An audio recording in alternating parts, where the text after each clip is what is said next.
Hey everyone, welcome back. Hope everyone's doing okay and staying safe. Today we're talking about the second part of Chapter 18, Renaissance and Baroque, Part 2. I wanted to show you first, this is the rest of the semester timeline that I had updated for the move to remote learning. We are right here, Friday, April 10th, movie review 2 due, depending on when you watch this. There's no class Friday, April 10th. There's no class Monday, April 13th because of Easter break. This is part 2 of the Renaissance through Baroque, Wednesday, April 15th. All hands-on projects are also due on Schoology, so make sure you upload a fairly clear photograph of all of your hands-on projects. If you click on the section that says hands-on projects, you will notice there's a couple of media albums there where you can upload your images. You can even title them. So for instance, for the photo scavenger hunt, you could put in the comments or put in the title itself what prompted that particular photograph for your scavenger hunt. And then keep up with the art themes as well. We have the second response due Friday, April 17th. That will be on Schoology. Then the week after this, we're moving into the 18th and 19th century, modern and contemporary art. And then week 16, 2 weeks from now, depending on when you're watching this, we're going to have a review for the final and then a final exam. Of course, you also have your second exhibition review. I updated that so that it reflects the fact that you can't go to a gallery right now, which is really a difficult time for artists if you think about it. A lot of artists plan their exhibition for over the course of like a year or 2 years, and they're working on their stuff in their studio. They go to mount this exhibition in a gallery, and boom, all the galleries are closed right now. So this is a really difficult thing. So I know a lot of my friends, a lot of my peers, a lot of other artists right now have these big exhibitions in museums and galleries, and no one can go. It's like they're holding up their phone and they're saying, hey, check out my exhibition that nobody can go to. So that said, what I'm going to have you do is something a little bit more clever and unique, and that is write about work that you can find online. So there's a couple of virtual exhibitions that I want you to explore, and you're going to pick the one that you relate to and identify with and write a 2 to 3 page paper about it. Similar to the way that we wrote the first exhibition review, but instead of seeing the work in person, you're seeing it remotely online.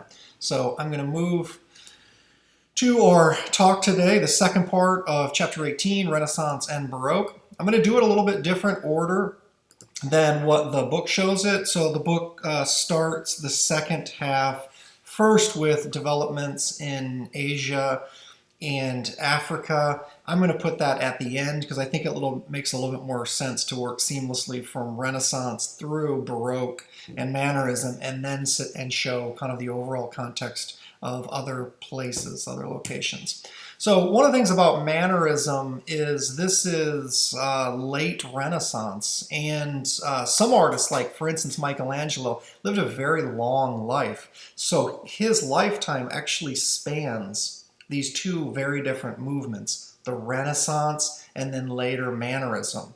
And I think the question would be if Michelangelo is making art in his style, and who's commissioning him to do this? Well, it's the church, it's the Pope that's asking him to do all of these paintings and sculptures. Why would his art necessarily change in response? Well, the thing that happens is the Reformation. So you have Martin Luther in the beginning of the 16th century who protests against the Catholic Church, against the selling of indulgences, among many other things. As a monk, he was copying the Bible and said, I think some of the things that the church is telling us, which really wasn't the Catholic Church at the time, it was just the church. He had these complaints, right? These gripes with the church. So as a result, we have the Reformation, and which kickstarts the Protestant Church. In response to that, you have the Counter-Reformation. You have the Catholic Church itself, which was just the church at the time. The Pope that says we need to make a response and we need to reform the church ourselves. And so there were some philosophical and some dogma changes and different practices that happened. Well, this also affects the visual aspects of art made during this time as well. So an artist like Michelangelo, who early in his career made a sculpture like Pietà that we looked at before, that would have been considered vulgar and obscene and indecent because of the youth-like quality of Mary, but also it doesn't really do enough to kind of emphasize the supernatural quality, the spiritual, the metaphysical quality of Christ. It humanizes Christ. So Michelangelo, in his later work, really tries to show, as sanctioned by the Catholic Church, the more spiritual aspects. Instead of showing Christ as human-like, show him superhuman, show him larger than life. And so you see this shifting the artwork as well. So Mannerism is this response, this reaction to the Reformation and the Counter-Reformation. And we can see this philosophical split begin to happen between the Protestant and the Catholic Church. And then also in terms of the visual aspects, we see a lot more twisted and dynamic figures, elongated figures. We see this in Michelangelo. We see this in El Greco, which is one of the artists during the Mannerist period. And it's interesting because it's still very realistic and it's still showing off the artist's technique, but it's less rooted in naturalism. In other words, the figures get distorted and twisted and made to look like superhuman. This is Michelangelo's Last Judgment. Remember last time we looked at the Sistine Chapel, and a lot of times people think about the Sistine Chapel and they think about the ceiling. And yes, Michelangelo did the ceiling, and there are those 10 scenes from the Old Testament, including the God scene reaching out to Adam that I showed you that I have the tattoo of. But in the church, in this small private chapel of the Pope, there's also altar paintings on both sides. So it's a really narrow chapel, really tall ceiling. It's about the size of Brown Chapel, maybe just a little bit more narrow than Brown Chapel, but as long and as tall. There's kind of a comparison for you to think about the space itself.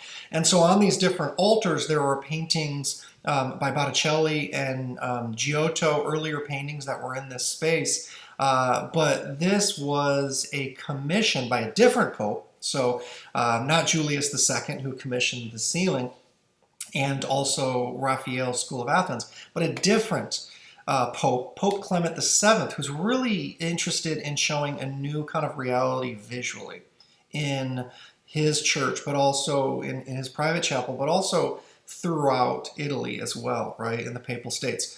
So what we see here is later in Michelangelo's life. So if you think about at the time of Sistine Chapel painting the ceiling, that was 1508 to 1512. This is 20-some years later. It took a lot longer for him to finish this, and this is the scene of the Last Judgment. So here we see Christ at the center of making these judgments, right, in the Last Judgment, separating the good from the evil. There's a lot of nudity in this painting, which is interesting. A lot of people complained that at the time, one person said this is more fit for a bathhouse, right, or a tavern as opposed to a chapel, because there's just so much nudity, and nudity just for the sake of showing muscle and form. These figures are all really, really buff. Like even the women are really, really buff. It's interesting. There was a painter right after this was finished and after Michelangelo passed away that painted cloth covering the nudity in the fresco, the mural itself. They were considered, that was their job, that was their role, to kind of censor and clean up the artwork that they thought really wasn't fit. In a subsequent restoration, most of those cloths have been removed, but not all of them. We can still see them in certain spaces. There are some of the cloths that still remain, like this one here, but in other places they've been stripped back and removed, kind of more like what Michelangelo originally intended it. It's interesting because he's showing the kind of supernatural quality of the Last Judgment, right, as revealed in Revelations, that Christ will come back, and you can see the cross here a reference to columns and architecture that in a way, you know, these are the people that are building the kingdom of God. And where's the kingdom of God? It's in heaven. And how did that happen? It happened because of the sacrifice of Christ, that we can have redemption or salvation. And here you can see people literally either being thrown down, and this is supposed to represent the idea of Hades here and crossing the river Styx, this ancient, reference, pagan reference to crossing into the afterlife, and they are either going to hell down here or they're going into heaven up here. What's interesting about this is this guy right here. If you can see this, hopefully I'm not covering this. This is a guy, this is one of the Pope's friends, and he was actually a kind of like a bishop in the church, and he complained as Michelangelo was literally painting this painting. He saw all the nudity, and he said to the Pope Clement VII, Michelangelo is just making a mockery of this chapel. He just needs to abandon it or change it so it's more religious, more fitting of a chapel painting. And the Pope actually backed Michelangelo, who was nicknamed the Divine One. They saw his creativity and his artistic genius as being God-granted. And the Pope said to this guy who was named Bassano, he said to him, my jurisdiction is over earth and heaven as the Pope, right? But not hell. So I can't tell Michelangelo what to paint in hell. So here Michelangelo depicts the guy that was complaining about his painting. And he has this serpent, this snake wrapped around his body, and the snake's head is biting his business, the man's junk right here in the center. It's just this awesome depiction of, hey, to the haters, Michelangelo is just this huge figure that can basically do what he wants to do. It's also interesting how in this, sorry, I keep accidentally bumping the wrong button here. This is see this representation right here? This is actually, it's a double portrait, just like Raphael's School of Athens.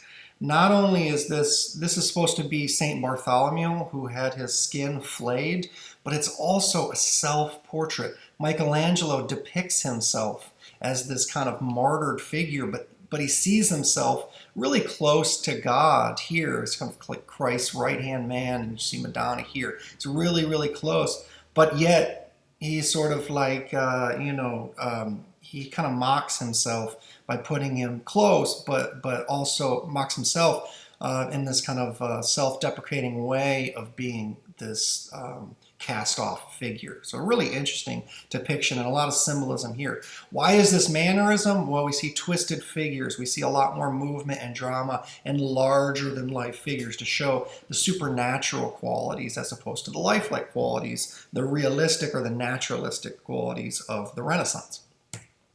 Another artist that is during this period of mannerism is El Greco. And El Greco, that's a nickname. It means the Greek one.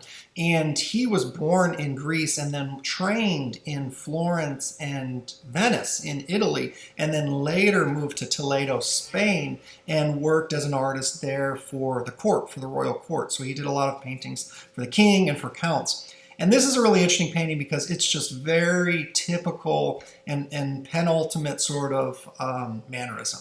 We see long, stretched out figures. Here we see Christ.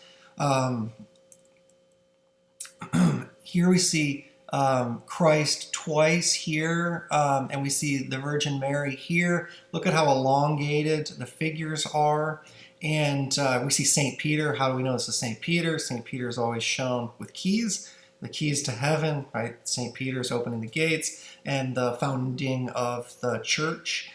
So Spain was part of, even though in the north you had Protestant faith later, Spain was still part of the Catholic Church attached to the Pope in Italy. And this is a really interesting painting because it shows us a couple of different viewpoints. That's what I want you to remember about this painting, is when we walk into this, and what the painting doesn't show you is right below this is actually the tomb where Count Orgaz is buried. So the actual tomb is there, and this painting is a fresco above it.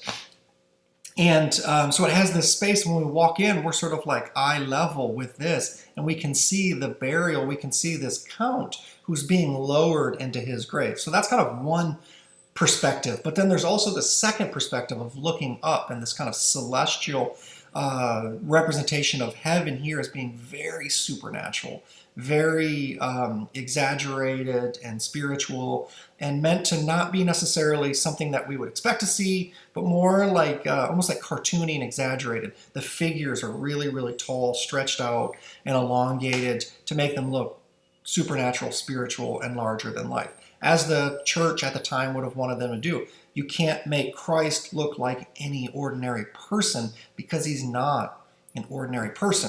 And what's interesting about this too is this painting was made about 200 years after Count Orgaz had died, and it was made to commemorate him. But these people here are actually contemporaries of El Greco and the court at the time. So it shows us a couple of different time periods, looking back, looking forward, and present day. So it's a very contemporary painting and really interesting use of mannerism. The next major movement that happens after the Renaissance is called Baroque.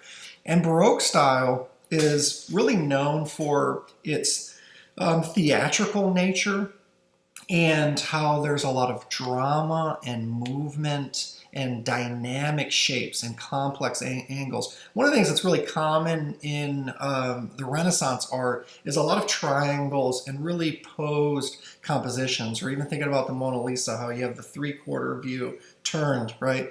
Those were devices that were used over and over again. Well, Baroque wanted to shatter all of those contrived compositions. They wanted to make entirely new compositions. In a way, they were resistant to the Renaissance and really detested it. So they wanted it to change, and they took the best qualities of the Renaissance in terms of naturalism and emotion and light, but changed the composition so they're much more complex. There's a lot of like S-shaped compositions or dynamic angles, which we'll see in the work of Bernini and Caravaggio, but less kind of static, arranged, carefully made, like sort of triangles or crosses or squares in the composition, which we'll see. So a couple of things. Bernini, Caravaggio are the two major figures in the Baroque era, two artists that you should really know.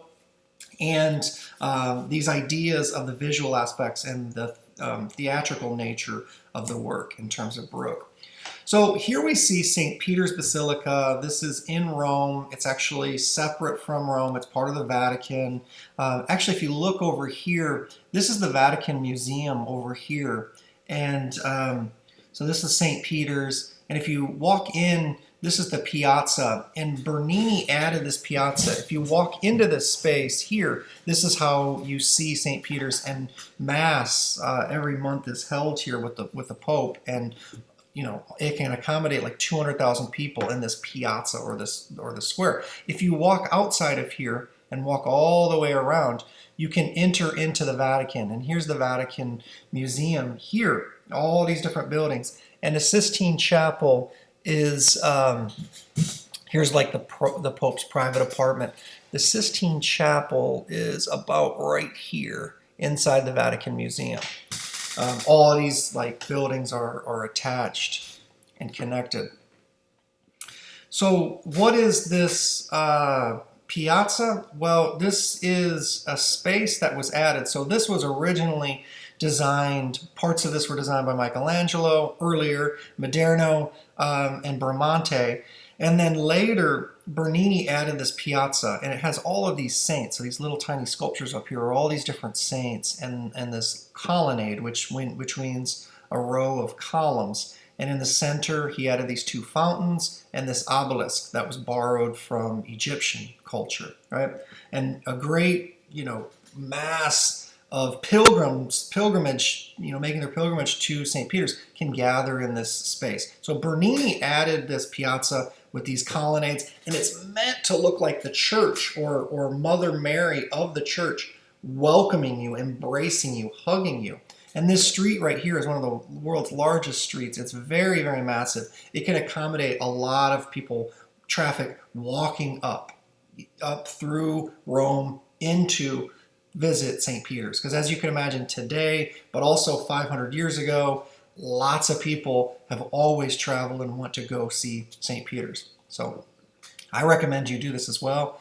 If you have a chance to go to Rome, go to St. Peter's first. Generally do whatever the opposite of whatever the guidebooks tell you, because everyone's doing that, so do the opposite. But go to St. Peter's first, and you can gather here. You'll go through metal detectors here. You'll walk all the way up here, and you can go. A lot of people just walk right in and they can see inside of St. Peter's, which is amazing. You see views like this. But also, if you go to the right, you can climb up the steps to the top of the dome, and I have some amazing pictures. You can stop here and you can walk out, and these look small, but these are all the 12 apostles here and Christ depicted in these sculptures. You can look out over this space. These are stairways as well, and if you can kind of imagine on the back side of this space right here, there's actually a gift shop where you can buy items that have been blessed by the Pope, which is pretty cool. And you can, which I've done before too, buy a postcard, fill it out to someone, and drop it off in the post office there, and they will send it out, and it'll be stamped Vatican City. So you can climb all the way up to this lantern up here that was designed by Michelangelo, and you can look out over Bernini's Piazza. How does Bernini's Piazza speak to us in terms of Baroque art? Well, if we can imagine as being designed during the Renaissance, it probably would have been very symmetrical and right angles. Everything would have either been squares or triangles or circles. But here instead, we see a really interesting shape. It's a trapezoid. It's not parallel like this. It kind of moves in on itself. And then the arms aren't quite perfect circle either. They're an oval shape. So these are more complex shapes that represent the Baroque era. So it's this addition to this space that already existed. Bernini also, this isn't in the book, but this is a baldacchino, also known as a baldacchino. It is a canopy, and this is over the altar. This is the cross, where the transept and the narthex of the church history. Bernini also made, in addition to architecture, he made standalone sculptures, and here we see a very famous sculpture by Bernini, one of my favorite sculptures of all time, and it's called The Ecstasy of Saint Teresa. Saint Teresa was an actual person. She was a nun who had these sort of mystical writings, and she described her experiences. And she became a saint. So in the tradition of the Catholic Church, after you die, if you performed a miracle and had impacted people's lives, then you could become a canon, part of the canon of saints. She becomes a saint. And so Bernini makes this sculpture dedicated to Saint Teresa here in the private chapel of the Cornaro family in this beautiful church called the Santa Maria della Vittoria. And so when you have this large church, a lot of times the church itself is usually built by a certain person. In this case, it was made during a royal period where someone built this, and then the chapels themselves are, if you kind of think of a chapel today, we think of like a building itself. But in this case, the chapels were these small rooms that come off of the main space in the church. So you have all these smaller chapels that were generally paid for by private families. And then once you had this, you wanted to have a reason for people to come and to pray and would not necessarily disturb the normal service that was going on, church service, or even as pilgrims came through and kind of walked through and doing their religious pilgrimage, they can stop and see all of these different artworks that's in the chapel. And a lot of times people will be buried in their chapels as well. So that's kind of the context for this. So imagine a space about 10 foot by 15 foot, and that's the chapel inside of this main church. And this was a really, really special one, and this is a very wealthy family. So they commissioned Bernini to make this space. And what's interesting about it is Bernini, not only was he an architect, but he also was interested in theater and stage and design. And so this sculpture becomes like a stage set. If you look in the book on page 465, it shows the sculpture, but off to the side, and it has this overall context as well, where you can see these gilded wood framed pieces of like the sun, that's the rays of light that are coming in. He's not just thinking about the sculptures themselves, but the context, the space, like this cloud, this rock-like cloud that Saint Teresa is floating on.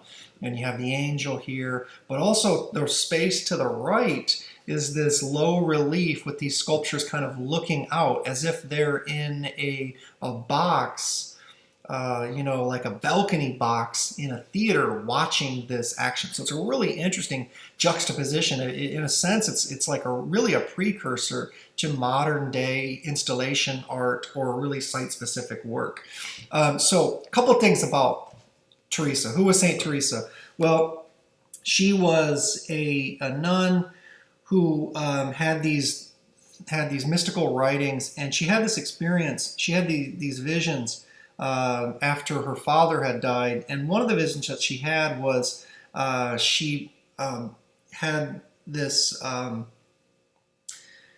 experience or this vision where an angel came and pierced her in her side with an arrow. And she said that the pain was so great, I screamed aloud, she wrote. But at the same time, I felt such infinite sweetness that I wished the pain to last forever. So not just this arrow was piercing her, she was feeling the pain and love of Christ entering into her, piercing her, physically affecting her. So interesting vision, really interesting writing. How does Bernini visually represent this? Well, he shows that ecstasy of St. Teresa, this like pain and pleasure at the same time, as this arrow is piercing into her, right? And this angel looks like way too happy to be doing this, of course. But it's interesting, a contemporary, what do you see when you look at this, right? Look at her face. Look at her body. Look at her hand, her foot. I didn't make this stuff, you guys. Bernini. It's a little bit vulgar, right? And even a critic at the time said, this is vulgar. Like, this is showing a female orgasm in a church. Like, what? Like, look at her mouth. She's even curling her toe of her foot. So it's this way of showing this mystical, spiritual experience as a sensual or a sexual experience. And this is in a church, y'all. This is crazy. So I tried to see this sculpture through 3 different times and struck out. Finally got to see it on the last attempt. One time the church was closed, another time it was under renovation. It said, if you look closely, you can peek behind the tarp and you can see the sculpture. I looked at a tarp, you couldn't see anything. I mean, it was just all blocked by scaffolding and just all this equipment that was working on it. So this last time when I brought students to Italy, I finally got a chance to see it in person. You can see, here's the chapel. This is an altar, so you can kind of bow down here at the altar and kind of kneel here, and you can look up at the ecstasy of St. Teresa. Well, we took students and we were there for a while. Remember, this is something I tried to see a couple of different times. So for me, it was just one of those things. I taught about this for a long time, and this has been a really important sculpture to me. I thought it was a really interesting piece, very beautiful. I love Bernini's work, the movement, the dynamic angles, and just the story, the narrative that's there. So students all came and looked at this, and they were walking around. There's a lot to see in the church, and I thought everybody was gone, and I'm staring at this thing. I'm transfixed. Like, I am just like mesmerized by this sculpture. It's so beautiful. If you look close, I mean, it looks, Michelangelo was great, but Bernini in a way tried to outdo and one-up him. If you look at the sense of like flesh, and he's able to make marble look like fabric and skin and stone. It's just amazing that he can transform a material like that. So I'm sitting and just looking and lost in the moment, and I teared up. I'm starting to cry, and I feel like nobody else is around and looking, and I look over, and this is Morgan Henson, Momo, if anyone knows Morgan. I look over, she's still there, she's sitting, and she's tearing up too. So it was a really powerful moment for me, and one of those things that art really can impact you. And I personally feel like myself, and I say this a lot, that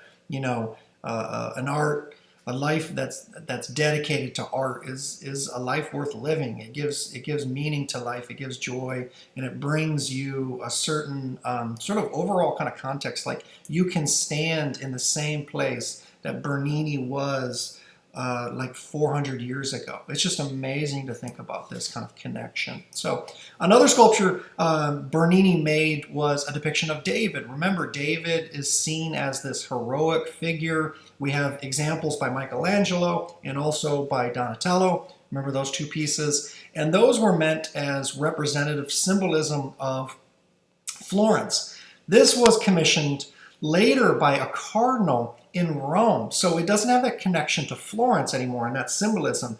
And Bernini, and if you think about Baroque, right, in the Baroque period, it's all about theatrical. It's all about movement and drama and narrative. If you're thinking about the story, the biblical story of David, this one perhaps is a lot more accurate to the story because we see David mid-swing, like he's about to throw that rock with his slingshot to hit Goliath, right? It's not the before or the after, it's during. And actually, this is placed, I have some selfies with it. I spared you selfies, I didn't include more, but this is in Gallery Borghese, which is a pretty cool place in Rome.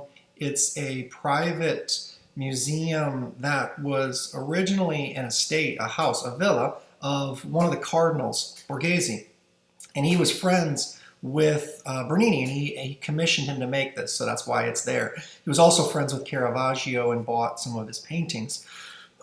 This cardinal, was really interested in telling the story of how David comes to represent the kingdom of God, and David as a king, but also God as a king.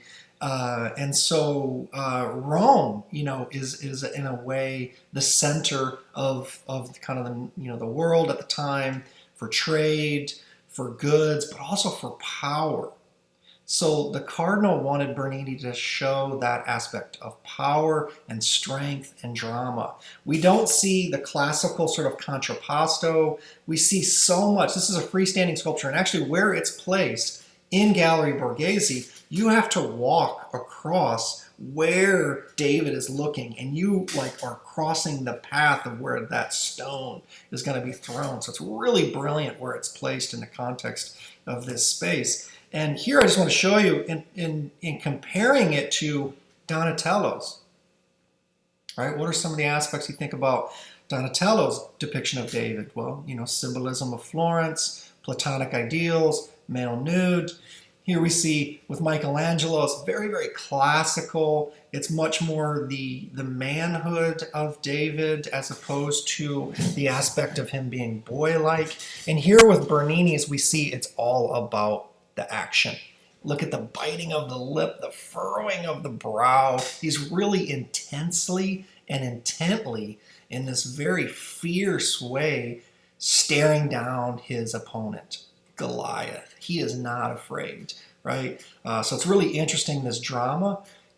Also, I don't think the book mentions, the book doesn't even show this, but one thing that's interesting to note is Bernini depicts himself as David. This is a self-portrait. It's really, really interesting to think about who the subject was. And there's a story of the Pope asking Bernini to make a sculpture of him, and Bernini said, who do you want it to look like besides yourself, right? Because you can imbue it with classical traits or contemporary traits. You can look like an emperor, you can look like another pope, and the Pope said, I want it to look like you. That's the status that he had. So Bernini was really this affluent. He came from a rich family. He was interested in music and in art, and he became friends with the Pope. By contrast, Caravaggio, so if you think of these two big figures of the Baroque era, you have Bernini and you have Caravaggio. Caravaggio was really the bad boy of art and of the Baroque period. He wanted to depict what was actually happening in the streets. This is a very famous painting. This is called The Calling of St. Matthew, and this is also inside of a chapel in a larger church. So this is in the San Luigi dei Franceschi in Rome. So it was dedicated to the French ambassador living in Italy, this church. And this is the Cantarelli Chapel. So it's a chapel that has 3 paintings that are all dedicated to Matthew. And you have to, sit there in this small chapel as part of a larger church to see this painting. Beautiful painting, really impressive. I love seeing this in person. And it has this great quality of light to it, right? So you see this light that is moving across the composition. Remember, Renaissance compositions, triangles, squares. Well, with Baroque, we see much more dynamic angles, right? Atypical perspectives, this dramatic light that comes in from the right across from the left. How does this represent a street scene? Well, this is interesting. It's the calling of St. Matthew, where Matthew was a tax collector, right? And Jesus says, now you're going to be one of my disciples. You're going to be one of the apostles. I want you to come with me. And he's in a tavern. He's in a bar. They're playing games. They're like gambling here. This is like a bawdy scene. This is like kind of sacrilegious. I mean, you wouldn't think of this as a religious depiction in a chapel of a way of showing someone who is a saint, St. Matthew here. Look at this part right here. You see this? This is Christ. And the only way that this tells us that this is even a spiritual painting or religious painting is that subtle halo. Do you see that right there? Over Christ's head. These two figures are walking in barefoot because they are holy. They're walking on hallowed ground, and they're about to turn Matthew into the disciple or apostle, right? Say, follow me. Do you notice this? That resembles something to you, right?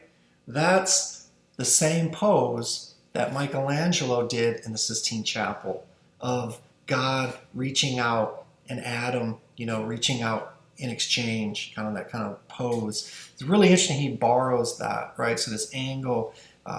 Caravaggio, like I said, was the bad boy. He was not born into riches. He was not favored by the Catholic Church. He did a lot of commissions, but he kind of fell out of favor. He got into a lot of street brawls, fights. He killed someone. This is likely one of the only artists in all of our history that was convicted of murder. He killed someone in a sword fight. He got into a fight. I mentioned this earlier when we talked about Caravaggio, and he was on the run. He left Italy. He was on the island of Malta, and he got sick, and the Pope actually pardoned him, and he was on his way back to Italy when he died. He died very, very young. But, his work was very, very popular at the time. But then it fell out of favor. And for a long time, up until the late 19th century, early 20th century, people really didn't talk about Caravaggio. It's kind of interesting how someone can be really important and pivotal at the time, to the point where people, even followed him, which we know, like Gentileschi, who we've talked about before, was a Caravaggisti, and she was a follower of Caravaggio. One of the vocab words is tenebrism, which is a very exaggerated sense. I'm excited about this stuff, y'all. I love art. I love art history. I love Italian stuff. So here we see Caravaggio depicts himself as Goliath, as the antagonist instead of the protagonist. It's really interesting. He sees himself as the bad boy as well. We talked about Caravaggisti before. Those are painters who follow in Caravaggio's footsteps. We talked about Gentileschi before. Remember Judith beheading and killing Holofernes. We also saw Gentileschi as the allegory of painting, the muse of painting. How do I remember all these names? These are just, I love art history, and I really study. I think the more you look, the more you identify with these works and just kind of think about them. Gentileschi, and make the connection. Oh, Gentileschi, where did I hear that name before? That's right, Judith and Holofernes. Or, the paint allegory as the muse of painting.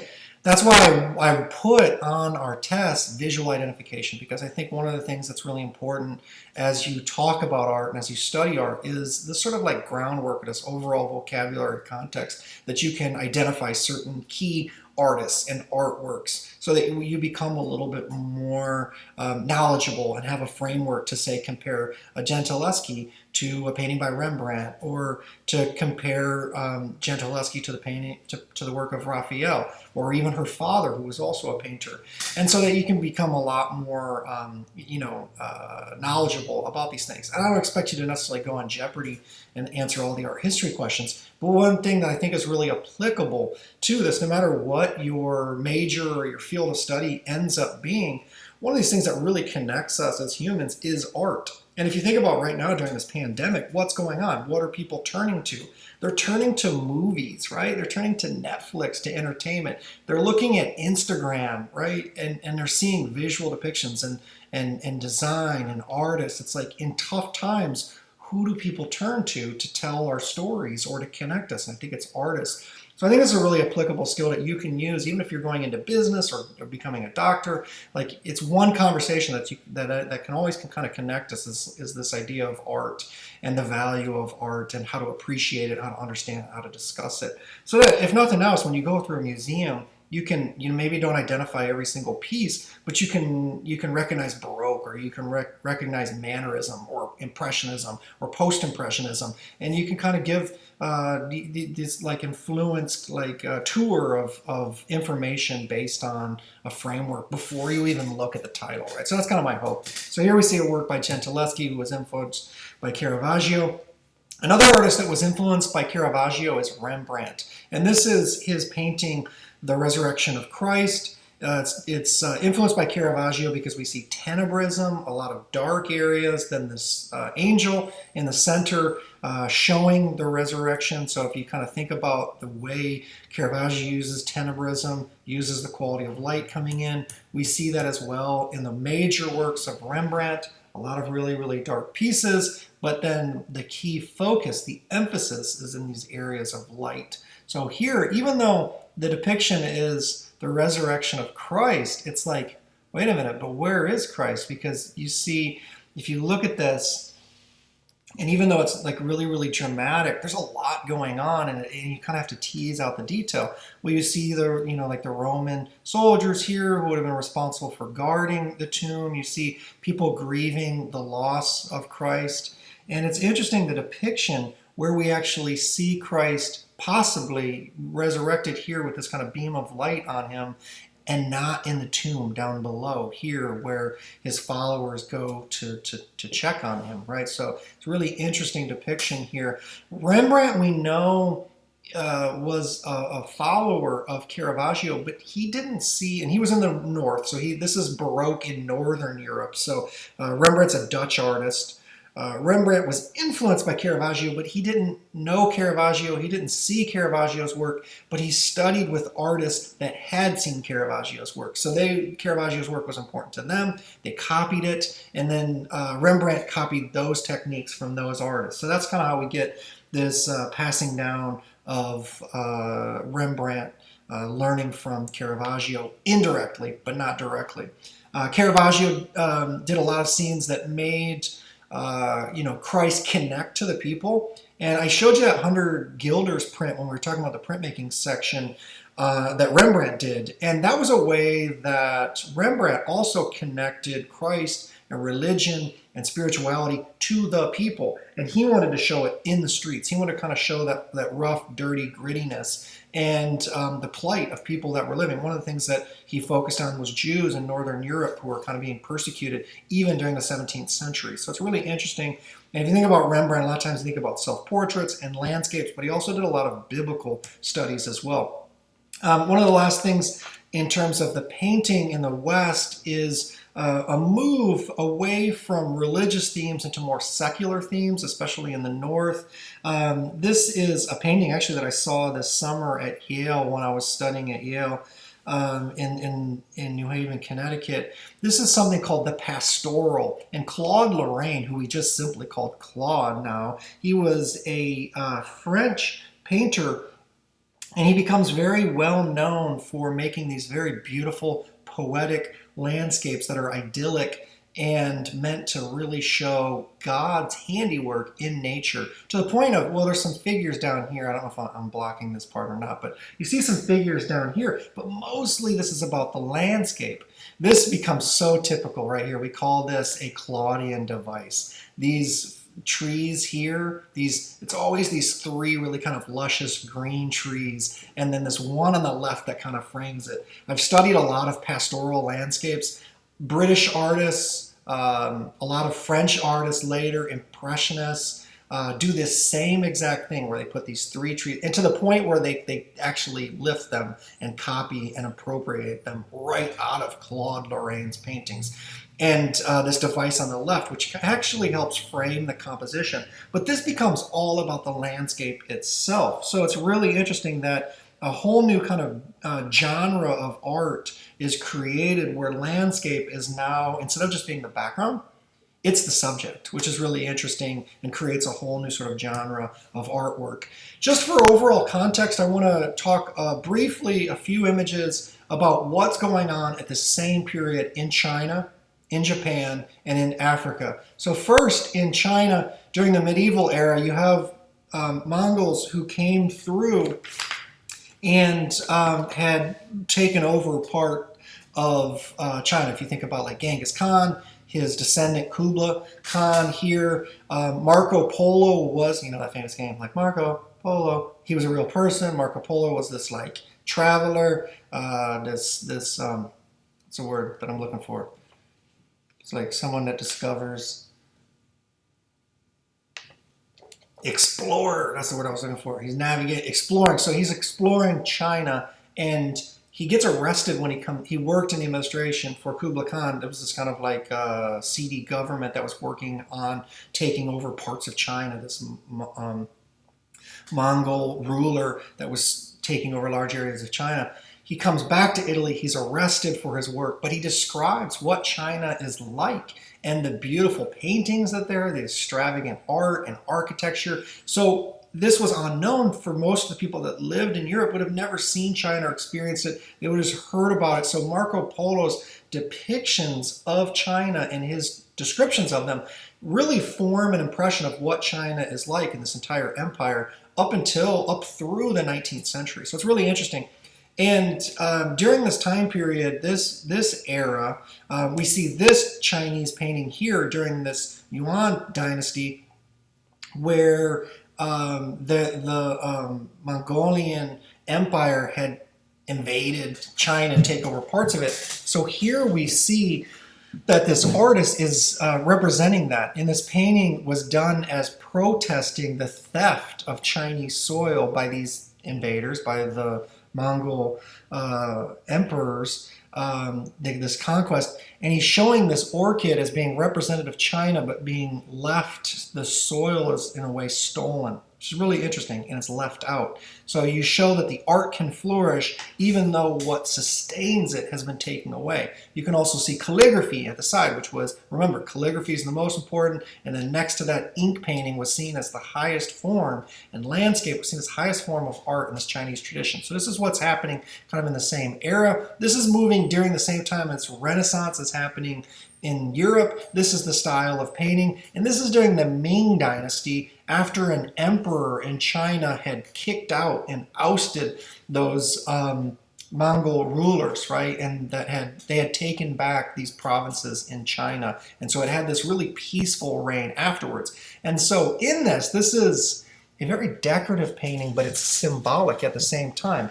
This is a peacock and 100 other birds surrounding it, called Hundreds of Birds Admiring the Peacocks. Well, this peacock right here is meant to represent the emperor. And you can see the landscape. It's kind of like Lion King, right? Where he says to young Simba, like, everything the sun touches is going to be your kingdom, right? That's this, right? If you see this is the emperor, this is the bird represented as the leader, the ruler, this is everything in his domain. And even the birds are flocking to worship him, or admire him, or to follow him. So this is a very beautiful painting, very decorative.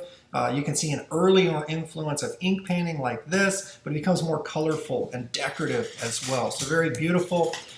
Moving to the art in Japan, Buddhism had taken hold in Japan during the 13th century, which we talked about, and you had the earlier Shinto religion, then it becomes Buddhism, then it becomes Zen Buddhism. And one of the ways that Zen art is very different, you think of like Zen gardens, wabi-sabi, like I talked about before in the Art of Faith chapter. One of the things that's really important is like minimal and streamlined, very simplified. So one of these types of ink paintings is called hoboku, and we can see that here. Hoboku means broken ink or broken landscape, and it's really saying a lot with very little. It's like a haiku in a sense. If you think about Zen and just a certain kind of format where you can explore the idea of a landscape, really, really misty, atmospheric landscape, but just as putting as few brushstrokes down as possible. and thinning down and diluting the ink. So it's just like, it's barely even there, but it will represent mountains and mists and waterfalls and trees and even a village back here in the back. So really, really beautiful movement called Habuku, Broken Ink, this landscape from the same era. What's happening in the Western tradition in Europe, this is happening in Japan. The last image that I want to show you comes from Africa. It's really interesting. This is called the era of encounter, where, like, if you think about Marco Polo as like a Westerner going to China and people encountering these new cultures, the same thing happened in Africa when the Portuguese, right, from Europe come to Africa. They were compared to mudfish by the Benin culture, which is in this part of Nigeria. And they described the Portuguese as mudfish because they were both like fish on water, coming in boats, but could also walk on land. They were a little bit lighter, in skin tone, so they compared them to almost like godlike as well because of their ability to, in some ways they were more advanced, but not necessarily. I think that's an oversimplification. They were introducing new things to this African Benin culture. And the Benin traded gold, ivory, and rubber, which for them was very easy to get, for beads and brass that came from, which would have been new to them, right? So here we see, this last image I want to show you is a mask of a queen, probably a specific queen, Egypt, in the court of Benin in Nigeria. And it's ivory and also has some copper in it. And at the top is those Portuguese mudfish that's depicted here in this crown, which is really, really beautiful. This is a really important artifact as well, and I think it goes to show you what was of importance. This would have been worn by a queen, likely on her hip, and a mask to show status, right? It's a very beautiful piece, and it's depicting the queen herself. This is at the Met Museum. I saw it this summer in New York. Beautiful piece. The Metropolitan Museum in New York, if you've not been, is one of the most important museums in the world, and they have a lot of art from a lot of different cultures throughout the world. So I think, if you look at the gesture here, if you look at the face, the way that it's rendered, it's stylized, but it's also very naturalistic at the same time. I mean, there's stylized ideas of like the crown here that's on the head, but if you look at the lips, the eyes, there's this sort of dramatic pose and lifelike quality. Like if I squint at this thing, right, and suspend disbelief, and even though it's smaller, it's not life size, it's about this big, it's a little bit smaller than a head. If I suspend disbelief, it's like I'm looking into the eyes of the queen. Really, really interesting depiction here. This is the last of the images that I'm going to show you. I know I talked a little bit longer than I had planned. Like I said, I get excited about all these things. I love it. Hope that you guys can identify and relate to it as well. Remember, read a chapter, take the quiz. Good luck. And I look forward to reading what all of you guys write about these movies that you've been watching and your responses to the art. So, peace out.